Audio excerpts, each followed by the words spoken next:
Husband unexpectedly arrived at the party, caught his wife cheating, and immediately sought revenge. I sat on a car hood by plate 128 when they exited. Her face paled, avoiding eye contact. As I got off, he raised his hands defensively as I reassured them, "You're not worth my time." Then I left in my car. The confrontation stemmed from a lengthy history. I met Jim when his family moved in next door. Both 8 years old, we were the only boys in the neighborhood, naturally becoming close like twin brothers. By 4th grade, we played sports together and had each other's backs, remaining inseparable throughout high school. I met Laura when I was in 10th grade, and we started dating. By senior year, we were still together. Jim hooked up with Annabelle Spears, and they went on double dates with Laura and me. On prom night, Laura gave me her pureness in the next room, where Jim and Annabelle were doing the same thing. After high school, Jim enlisted in the Navy while Laura and I pursued college degrees. I studied civil engineering at Eastern Michigan University, while Laura chose information technology at the University of Michigan in Ann Arbor.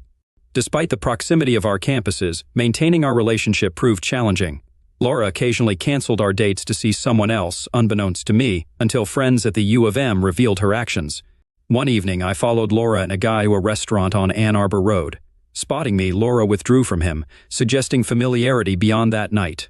This signaled it wasn't their first encounter, revealing a pattern of behavior I was unaware of. I had no clue what they were discussing, but Laura seemed uneasy, stealing glances at me while I pretended indifference. After finishing my meal, I left without acknowledging her and drove home. The next day, Friday, our planned date came and went without me showing up or even calling to cancel. Instead, I immersed myself in a book, disconnecting from everything. Saturday, I enjoyed a party at the Delta Phi house and met Robin, who left a lasting impression. Sunday, while engrossed in my studies, the doorbell interrupted me. Peering through my telescope, I saw Laura standing outside. I opened the door, and she squeezed past me, entering the room. Turning to me, she asked, "Where were you Friday night? Why didn't you answer the phone?" Closing the door, I faced her and inquired, "Which question do you want me to tackle first?" "What?" she responded. There were 3 questions. Which one should I answer first? "Don't sugarcoat it, Rob. What's up?" she pressed.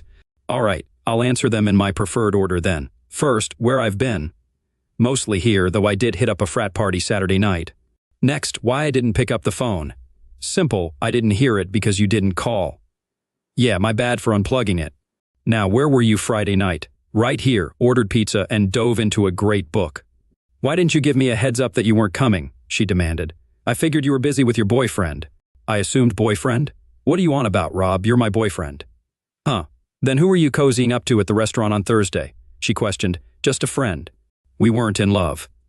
You were sitting close, leaning on him, and he had his arm around you. That's not lovey-dovey? Then what is it? It's meaningless, Rob. We're just friends. If you don't see any problem, Laura, why didn't you come over and say hi or invite me to join you? Introduce me to your friend. Have a chat with me before heading off on a date. Maybe you hesitated because then he'd question who I was, and you didn't want to explain. Why didn't you approach me if it bothered you?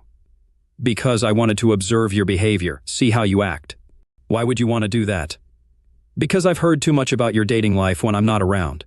Heard you've been out with guys on nights we had plans, so yeah, I wanted to see how you interacted with another guy. You don't control me, Rob. Nowhere does it say we're exclusive. I thought we did, Laura. I recall giving you my ring and letter sweater to show we were committed. A sweater and a ring? Seriously, Rob, that's so juvenile. Maybe, but it happened in high school. And when we graduated, you didn't return them and say, school's over, so we're done. But if you feel it doesn't bind you, I can see it the same way. I met a nice girl at the party and she gave me her number, so I guess I can call her now. Laura's expression turned sour and she spat, "Go ahead, I don't care," before storming off. Watching her leave, I realized she didn't make excuses, promised not to repeat her actions, or reassure me of her loyalty. She had transitioned from a schoolgirl to a grown woman, and she demanded a change. It was tough, given our history, but addressing her feelings now was wiser than ignoring them. Busy with homework from Monday to Wednesday, I finally reached out to Robin on Thursday. After chatting, we arranged a date for Friday night. I picked her up, we dined, and instead of a movie, she suggested attending a party she knew about. Arriving at the Belleville apartment around 8, fate played its hand. Laura and the guy she'd been with on Thursday were the first faces I saw. "Oh, damn," I muttered. "What's wrong?" Robin inquired. "Them." I gestured at Laura and the guy. "Do you know them?" "I know her. Miss Piggy, yeah, that's her nickname." "How come?" She's promiscuous, earned the label Miss Piggy. Are you sure about that? What else do you call someone who's committed but still entertains other men when her partner's away? Are you certain about that? Especially regarding the rumors? Honestly, I can't confirm firsthand, but several guys claim they've had flirty encounters with her. You didn't mention how you know her. I'm the guy she was supposed to marry until I caught her last Thursday with the guy she's with now. Oh boy, can we expect drama? No, we split on Sunday, so we're officially done. What are the odds I'd hear from you if Thursday hadn't happened? Slim to none. But Thursday did. And we're here to enjoy ourselves. So shall we? She took my hand and led me to meet the host. Laura, initially off to the side, looked shocked upon seeing me at the party. Whether because she didn't anticipate seeing me here or because she was caught with a new boyfriend, I'm not sure. Ignoring her, Robin introduced me to Gary and his wife, Artist, and we chatted briefly before getting drinks. The basement had become a dance floor. Robin and I danced, mingled, and had a blast. Whenever I glimpsed Laura, her expression was inscrutable. Around 11, Robin suggested we leave due to her Saturday plans. After bidding farewell to our hosts, I drove Robin home. Your ex seemed fixated on you today, she remarked. Probably caught off guard to see me there. No, I sensed she was uneasy seeing you with someone else. Tough luck, she's the reason our relationship ended.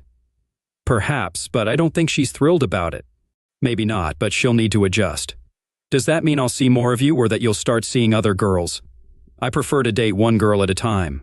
I enjoyed tonight and I'll ask you out again. If you're on board, you'll be the only one. What if I'm not ready for something exclusive? Then you'll decline and I'll find someone else to date. If she says no too, I'll check back with you. If you still decline, I'll continue until I find someone who's always a yes. I like your approach and I'm open to it. How about tomorrow night? Sounds good. I escorted her to the door, bid her good night, and as I turned to depart, she halted me, requesting a moment. Facing her again, she confessed, I never kiss on the first date, but I suppose there's a first time for everything, and kissed me. See you tomorrow, she called out as she headed home. Upon returning home, Dad informed me that Laura had called, expressing distress. I explained it was too late to return her call and promised to do so in the morning. As per my routine, Saturday morning, I slept in, and when I finally made it to the kitchen for coffee, Mom urged me to call Laura. She's called twice already this morning. Not until I've had my coffee. Are things okay between you two? It's more complicated now. Does she know? She should, it was her decision. Just then, the phone rang. Mom answered, saying it was for me. It's Laura. I picked up and greeted her. Yes. Why didn't you call? I got in too late last night to call and I just woke up. That's not what I meant. Why didn't you call me last night for our usual Friday date? We discussed this last Sunday, Laura. You said we weren't exclusive and agreed to see other people. I told you if you did, I would too, and you left in a hurry. That's not what I intended, Rob. You should have understood that. Don't feed me that, Laura. You were clearly with that guy I saw you with last Thursday. I wasn't with him, Rob. I went to that party alone, and he happened to be there. Sure, Laura. Believe what you want, but it doesn't change anything. I'm hearing things about you and what happened, like how you got the nickname Miss Piggy. I don't know what you've heard, Rob, but it's false. Why shouldn't I believe it after seeing you with your friend at the restaurant? And I don't buy that you coincidentally bumped into him at the party. He was too close to you and hugging you when I arrived. No, Laura, you're not committed to just me, and I'm not interested in being one of many. Please return the ring and the letter sweater. It seems they hold no significance to you, unlike in high school. I'll catch you later. Goodbye. That seems pretty conclusive, my mom remarked. She decided that being exclusive with me wasn't enough, and as I just said, I'm not interested in being one of many. During all this, I found solace in Robin's company. Jim's letters arrived every couple of weeks, updating me on his life. He graduated from boot camp and entered specialized training, joining a Navy construction battalion, also known as the Navy Seabees. He mastered both building and demolition. He never inquired about Annabelle, so in my responses, I omitted her too. I knew he wouldn't want to hear about her. Within a week of his deployment, Annabelle was already pursuing someone she met at a party. A month later, she moved in with a coworker. 3 months after that, another move, she started cohabiting with a man she met when he towed her car to the store. Rumors circulated that he made her entertain his friends at his apartment. Then, Annabelle vanished without a trace until I received a letter from Jim. He had completed his training and was stationed permanently in Norfolk. Upon his arrival, he summoned Annabelle to join him. I wish you could be my best man, but we had little time to prepare. The sooner we wed, the sooner we can secure housing on base. Poor guy. I feared the moment you left she'd have another man before the door's echo faded. I wasn't lacking money, thanks to my grandparents, who had set up a college fund for me since birth. It had enough to cover tuition and rent for an off-campus apartment if I chose so. At the start of junior year, Robin and I moved in together, giving me a taste of family life, which I adored. After about 6 months, I began considering making our arrangement permanent. I still harbored doubts that what Robin and I shared was too perfect to be true. Yet she showed no signs of wavering in our relationship until the day I mentioned searching for an engagement ring. That's when she revealed her plan. To return to California after graduation to marry her childhood sweetheart, now studying in England on a Rhodes Scholarship. They both acknowledged each other's situations, including his relationship with an English woman. We recognized that abstaining from physical closeness for several years wasn't realistic for two healthy young adults. Hence, we agreed to an open relationship. It shouldn't immediately impact us, Rob, she assured. However, it did, especially me. Essentially, I felt yanked from what I thought was a romantic partnership into more of a friendship. The issue was I didn't find satisfaction in casual flings. I craved more than just physical connection. As a result, Robin and I gradually grew apart. Nearly 4 months to the day after Robin dashed my romantic hopes, she remarked, "You don't seem content here, do you?" I admitted feeling uneasy and explained why. "I'm sorry, darling. Sometimes I wish I didn't love Alex so much so I could fulfill your desires more. If it weren't for him, you'd be my partner. Thanks, I suppose. So what's the plan? Shall we flip a coin to decide who stays and who goes?" "No need." I anticipated this moment. Mom hasn't rented out my room yet. She decided to keep it for me, at least until I'm 40 or until she has grandchildren. So you're staying and I'm leaving. Friends always. After a hug, she requested, "Last night, please." I'd been back home for a week. On Friday evening, while working on an article in my room, Mom called from downstairs. "Rob, someone's here to see you." Descending, I found Laura conversing with Mom. Mom nodded at me, saying, "I'll leave you two alone," and retreated to the kitchen. "Hi, Rob." "Hi, Laura, how are you?" "Okay, I guess, hoping things will improve." "Oh, Robin called, mentioned you're back on the market, and hinted I should hurry if I want to be first in line." Why I for the first spot? Why I for it all? There wouldn't be a line if I hadn't acted foolishly. In fact, Robin wouldn't even exist. "I'm not vying for a spot, Rob. I just want to return to where I belong." "Where's that?" She lifted her left hand, revealing, "I never returned your ring." My class ring adorned her left ring finger. "There's a party at Alice Johnson's tonight. Want to go with me?" She dangled the idea, adding, "Just so everyone's clear, I've staked my claim. I've got you back, and I'm broadcasting it." The real surprise came post-party. She remained quiet as I drove her home, gazing out the passenger window. When we reached her house, I suggested apartment hunting on Saturday. Renting an apartment is more economical than constant motel stays. "Are you asking if I want to move in with you?" "It's crossed my mind." "What time?" "Around 9. "Great, you've got yourself a date." Laura and I settled into a 2-bedroom apartment situated roughly midway between Ann Arbor and Ypsilanti. We converted the second bedroom into an office, housing Laura's computer desk alongside mine. Around a month post-move, Jim returned home on a 30-day leave, spending ample time with Laura and me. Seeing Jim and Annabelle together, they seemed to gel well, making me question my earlier suspicions about her. However, 3 weeks after Jim returned to duty, Annabelle showed up. With Jim deployed to Iraq, Annabelle opted not to wait for his return to base. She vanished for 2 weeks, staying with her current partner.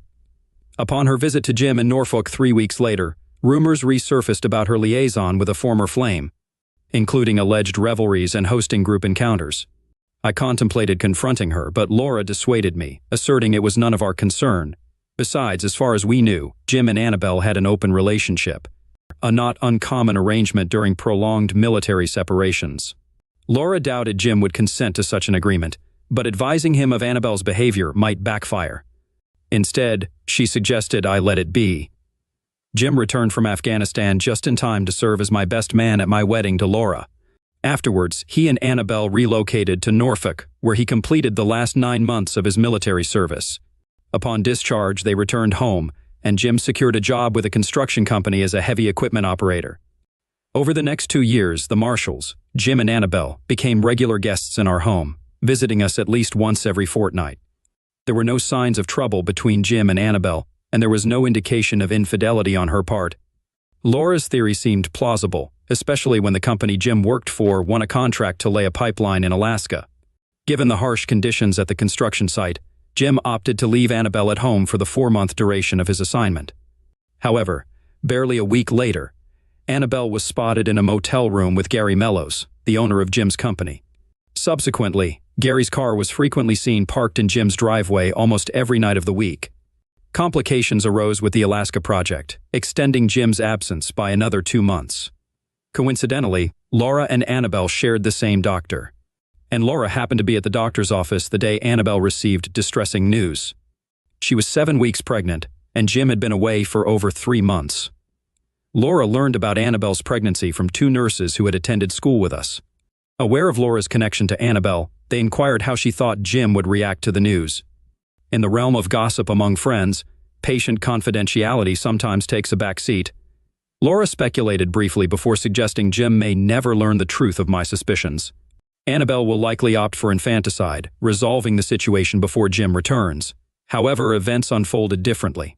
Someone whom Laura wouldn't dissuade informed Jim of the situation. Upon his return, Jim rented a car and discreetly parked nearby until he witnessed Mellows arriving at his house and entering with Annabelle. After waiting 15 minutes, allowing them time to engage, Jim entered the house with a digital camera, capturing evidence of their affair. Subsequently, an ambulance responded to an emergency call, and Mellows was hospitalized. When the police arrived, they initially intended to detain Jim until he presented the photographic evidence. Jim had used a Canon Rebel camera set to continuous mode, which captured Mellows lunging at him in the series of images. He might have simply aimed to retrieve the camera from Jim's possession, but based on the sequence of photos, it was evident to Jim that he was under attack and merely defending himself. The police accepted this explanation and departed. 20 minutes later, Annabelle emerged onto the porch with a single suitcase, locking the door behind her. The divorce proceeded smoothly, as did the lawsuit filed against Mellows for causing alienation of affection. Additionally, Jim filed a molestation suit against Mellows, alleging that Mellows had hired him only to send him out of town and then move in with his wife. Mellows had the option to settle out of court, avoiding public attention, but he chose to contest the case, resulting in his actions with the employee's wife becoming public knowledge. Following an extended absence from town, the jury ruled in Jim's favor, awarding him $1.3 million. After settling legal fees and taxes, he retained slightly over $750,000. He used this to pay off the house, install an in-ground pool, and purchase a new Ford F-350. Once the divorce was finalized, Annabelle vanished from view, rumored to have relocated out of town. To resolve the lawsuit, Mellows had to sell off some assets and property. Additionally, he suffered a loss of business as some customers and potential buyers deemed him untrustworthy due to his actions towards his employees' spouse.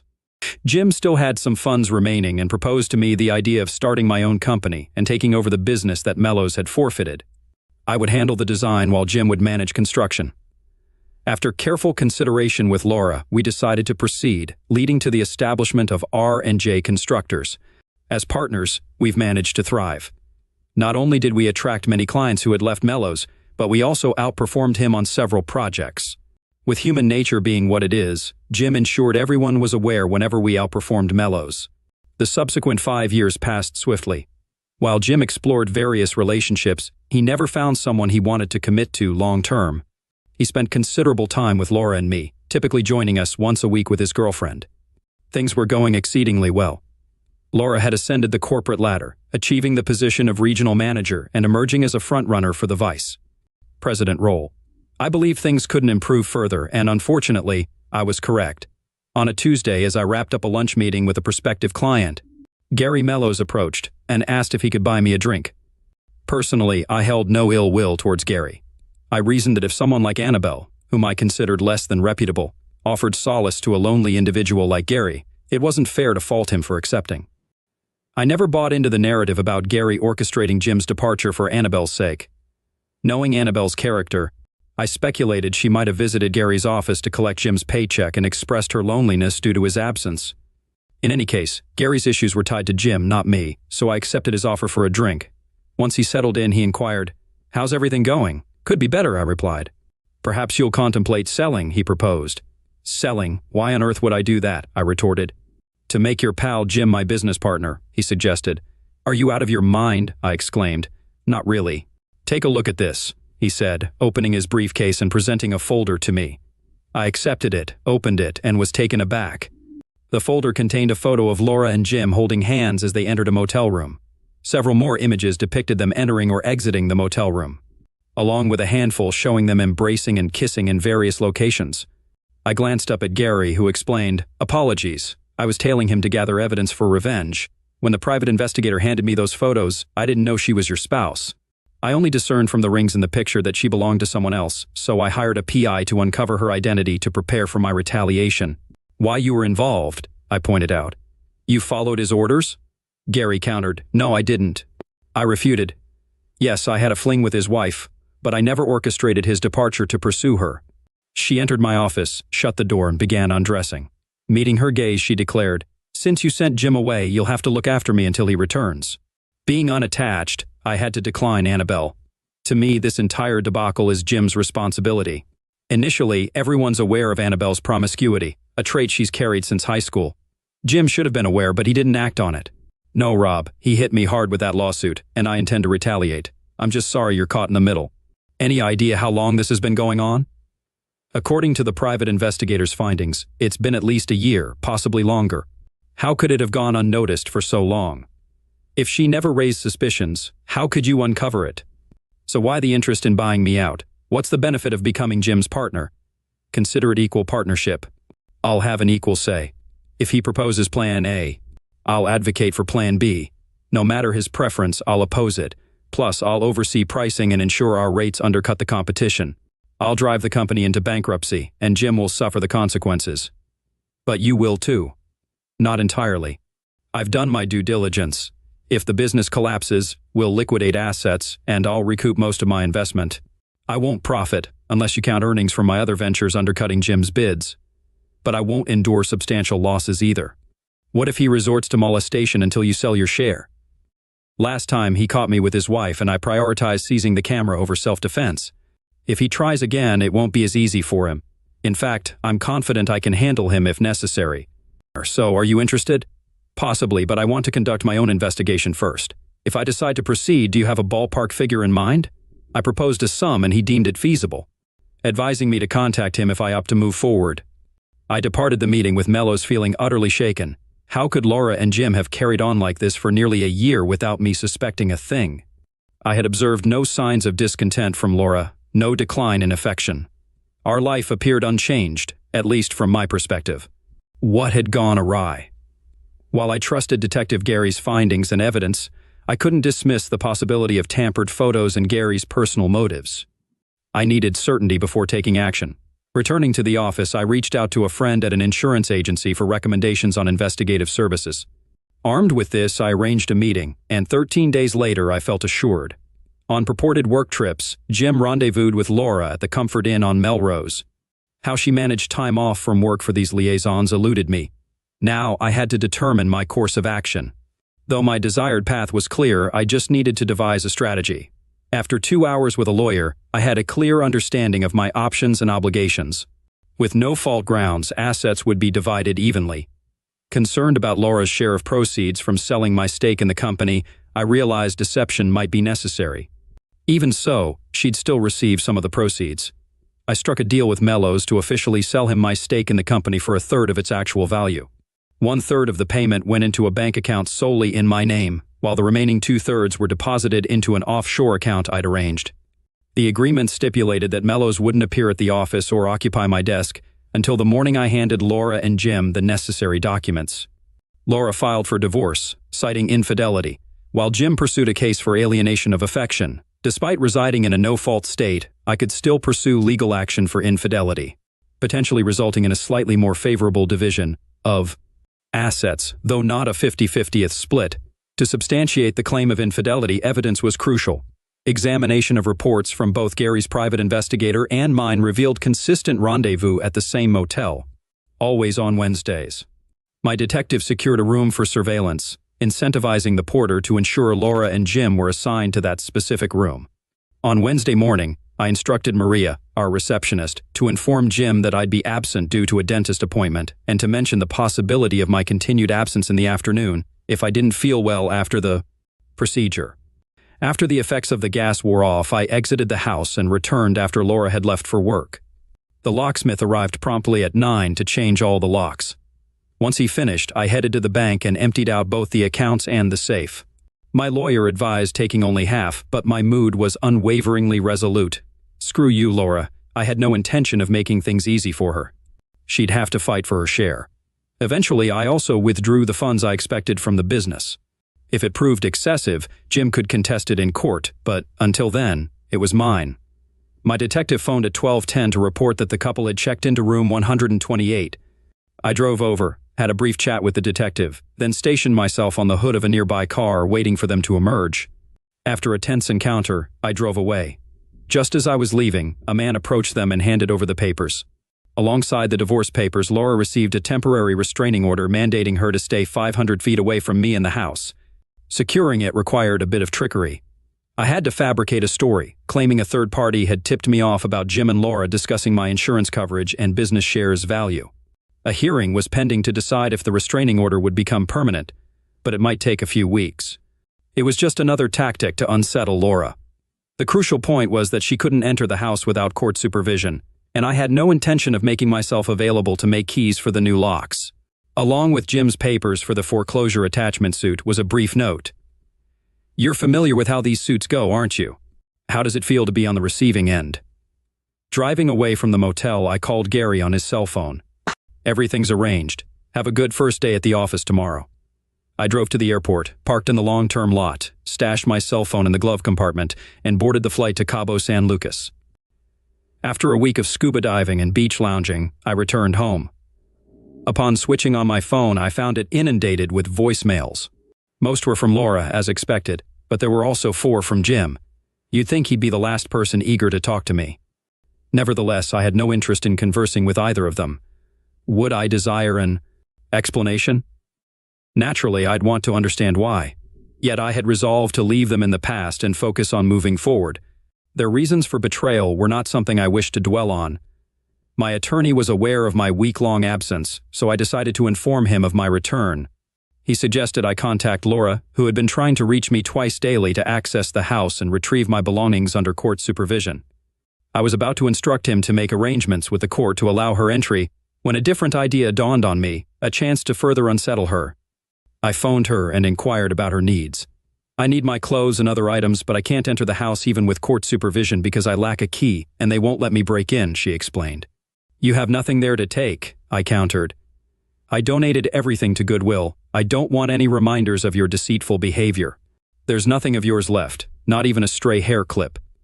She retorted, "You had no right to do that." "I had every right, just as you had the right to betray me." "We need to talk," I responded. "It's not what you think," she pleaded. "Be honest, Laura. I know you weren't happy with Jim. I'm sure of it. Goodbye, Laura." I ended the call. Although Laura's belongings remained in the house, I was intentionally delaying her retrieval. It was my way of unsettling her, ensuring she wouldn't get her things back anytime soon. I've always had a good rapport with Maria, our multitasking receptionist, secretary, bookkeeper, cook, and cleaner, so I phoned her to check in. Not too bad for me, but things aren't going well for the company. There's constant bickering between Gary and Jim over trivial matters. Jim gives orders, and Gary refuses to comply. Orders get placed and canceled in quick succession. Work sits idle while they sort out their disputes. I was fed up, so I handed in my resignation last Friday. But Gary offered to double my salary if I stayed, so I decided against leaving. They even got into a physical altercation last Thursday, but there was no clear winner, although Jim ended up with a broken nose. "Why did you leave us? Why side with Gary?" I shared the entire saga with her. She fell silent for a moment before responding, "Now I have another reason to stick around." "And what's that?" "I can assist Gary. I never cared for Jim. He persistently flirted with me despite knowing I was engaged. Once he even insinuated that he'd let me go if I agreed to a date with him. We both know what he meant by date. When I questioned what you would think of him letting me go, he fell silent. You should have informed me." "Why?" "It was a personal issue, and I handled it.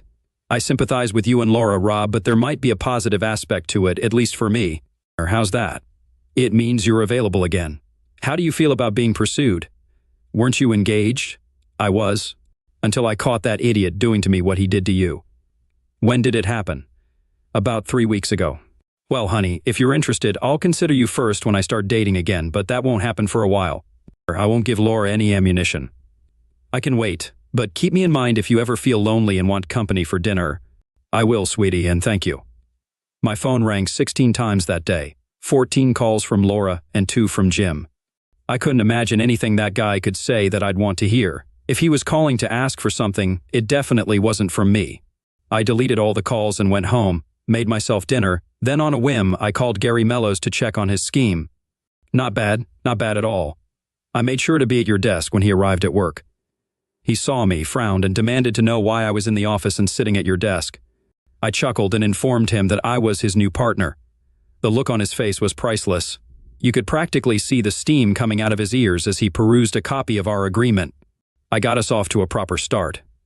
Almost immediately, he called for a fuel truck because the front-end loader and other equipment at Wilkins's site had run out of diesel fuel. Once he left the office, I phoned and canceled the order. One of the loaders ran out of fuel, and Jim called Allied and gave them an earful. They informed him that I canceled the order and that they wouldn't tolerate such behavior from him, suggesting he find fuel elsewhere. That's when he approached me, demanding to know what I was doing. I explained that Allied was overcharging us, and I was seeking a better price, and things went downhill from there. A little birdie told me you two ended up in a fistfight. Indeed. It all concluded last Thursday. And the outcome? I may have been a tad optimistic when I mentioned I thought I could take him, but I got past it and gave him a good punching. Well, carry on, and best of luck with your plan. After hanging up, I headed to the room I'd turned into an office, fired up my computer, and began drafting my resume. I planned to kickstart my job hunt the following day. As I typed away on the keyboard, the doorbell chimed. Opening the door, I found Jim standing there. What the hell do you want? We need to talk, Rob. No, you don't, creep. It's not my fault, Rob. She came on to me. She caught me in a bad mood because of what Annabelle did to me. I wasn't thinking straight, Rob. I'm sorry, Rob, but it wasn't my fault. I didn't pursue her. But you knew she was my wife. You knew how you felt when you found out about Annabelle, and you didn't even stop to think you'd make me feel the same way, did you? You had to know I'd find out sooner or later, probably the same way you found out about Annabelle, someone told you. Well, creep, somebody told me. You're a scoundrel, as far as I'm concerned. You're supposed to be my friend. And even if I believe Laura made a move on you, which I don't, you should have turned her down. Just like I turned Annabelle away when she made advances on me. You knew you were better than that, but you went ahead anyway. And even if she initiated it and caught you off guard, that doesn't excuse the second, third, fourth, and however many times after that. No, you stabbed me in the back, plain and simple. Why did you load me up with Mellows? Because in the mood I was in when I found out and the rage I felt, if I'd come after you, things might have ended differently. But you're not worth going to jail over. Besides, involving Mellows will bring you grief that will last far longer than any consequences from a physical altercation. But you know what? The rage I felt at the time is gone. And that's when I punched him. I grabbed his shirt, pulled him into the house, slammed the door shut, and unleashed my anger on him. He was unconscious when I dragged him out and put him in the car. You wouldn't believe the grin on my face when I got back inside. I might have the police showing up, but I wasn't concerned. I could simply say he attacked me, and I acted in self-defense. I'll refer to his altercation with Mellows and claim he's upset because I sold my share of the business to Mellows, and he's trying to retaliate.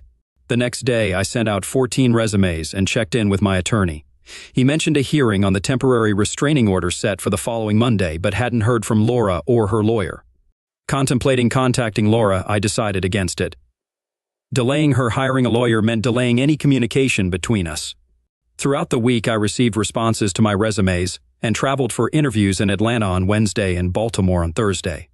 Though I enjoyed both interviews, I also heard back from a San Diego company, sparking my interest in warmer climates. I scheduled an interview for the following Tuesday. Monday arrived with the restraining order hearing. Surprisingly, the judge found no grounds to uphold it, ordering me to grant Laura access to the house. Laura attended with her lawyer, attempting to speak with me. I stepped aside, sought my lawyer's assistance, and returned to her side. You wait until my attorney arrives before speaking to me, I insisted. I just wanted to inform you I'll be coming tonight, she replied. No, you won't. I have a job interview at 2:30 and won't return until Wednesday. You can visit after 6. Her lawyer began to speak, but I interjected. She will not step foot in this house without supervision. A court representative will oversee everything, and you're welcome to have your attorney present too.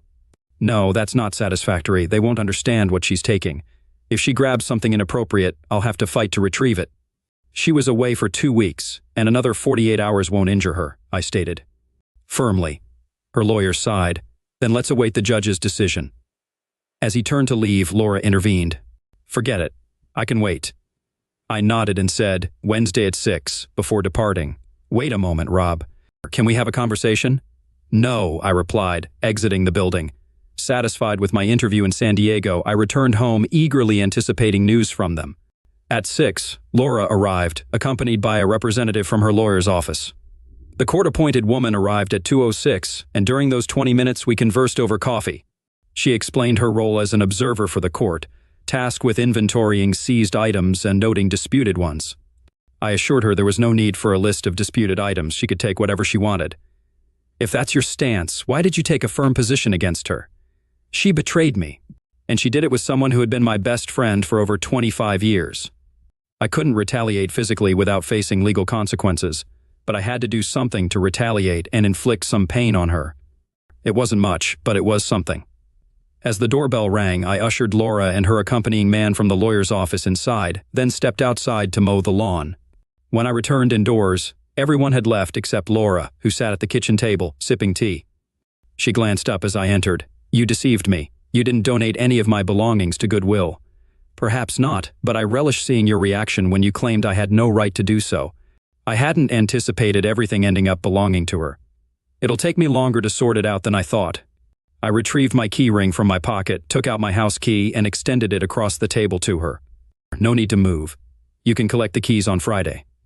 Friday? I'll have vacated the premises by then. Why? I'm interviewing and I'm relocating as soon as I secure a job. I mean, why take those actions if you intended to give me the house and leave? What's with the restraining order and the falsehoods about disposing of my belongings? That's a naive question. After what you put me through, I had to retaliate somehow. Just be grateful I opted for a peaceful resolution rather than a violent one. Just because I refrained from attacking you doesn't absolve you, but it's the best recourse I had without facing legal repercussions. I remember you declined when I asked if we could talk tonight, but I'm still going to make an attempt to persuade you that divorce isn't necessary. Let's be realistic, Laura. After what you've done, there's absolutely no way we can salvage our marriage. But that doesn't change my feelings for you, Rob. I love you, and you know it. What happened with Jim was a mistake, just a foolish mistake. I've always liked Jim, but my feelings for him don't compare to the love I have for you. Your feelings for Jim don't matter. The fact remains you had a good time with him, regardless of whether you loved him. It still constitutes infidelity, and you shouldn't doubt how I feel about that. Just remember how devastated I was when I found out about Annabelle and Jim. I was so upset that I considered telling him, but you convinced me otherwise. That should have made it clear how I would feel if you did the same to me. And don't give me excuses like you didn't want me to find out. Cheaters always get caught, always. Jim discovered the truth about Annabelle because someone witnessed them together and informed him. It's the same way I found out about you and Jim going into that motel room. Doesn't my love for you matter? No, Laura, it doesn't, because it wasn't enough to prevent you from betraying me. But Rob, it didn't mean anything. Truly, it was insignificant. It was an unforeseen circumstance, an accident. How could having relations with my former best friend be classified as an accident? He visited our home while you were in Santa Fe. He was distraught about Annabelle. Even after cutting her out of his life, he still longed for her. We had a drink, and as he began to cry, I embraced him, trying to console him. I recall thinking, this is so wrong. I shouldn't be doing this. Yet it felt oddly comforting. I must admit, it felt strangely exhilarating. The next time you were out of town, Jim came by, and we both understood his intentions, and we resumed our liaison. There was no love involved, Rob. As cliché as it sounds, it was purely physical, just a fleeting thrill in my life. Throughout it all, I never neglected you. I love you sincerely, Rob, and you know it. We can overcome this. Divorce isn't necessary. Love has no bearing on this, Laura. I need a divorce. I can't coexist with someone who has betrayed me. It's straightforward, Laura. You betrayed my trust. If I stayed, I'd be vigilantly monitoring you, anticipating another transgression. By your own admission, you continued because you found pleasure in the deceit. You can make all the promises you want about not repeating it, but your assurances hold no weight. You pledged to forsake all others when we wed, and you broke that vow.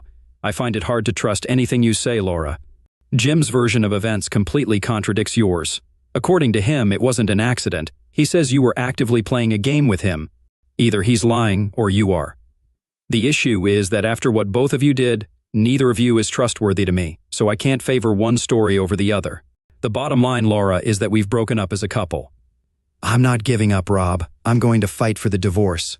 I know we can get through this because we love each other. You're mad at me right now, and I get that.